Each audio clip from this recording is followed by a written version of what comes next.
How to know if you have any spyware on your computer. Hello everyone, this is Sabrina here to help you today. So without any further ado, let's get right into the video.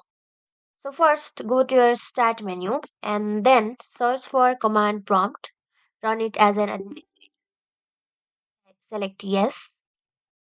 After that, simply type this command, that is netstat space dash v, and then hit enter. Now all the network that you are connected will appear in this screen. See for any suspicious software or any suspicious networks. If you find any, go to task manager.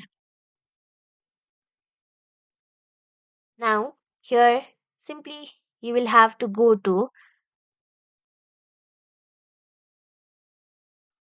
app history, and then all these network will appear over here. See for any suspicion, and if you find any, simply remove it. So that's how you do it. Thank you for watching this video. Make sure to like, share and subscribe to our YouTube channel. If you got any questions, comment them down and I'll catch you in the next one.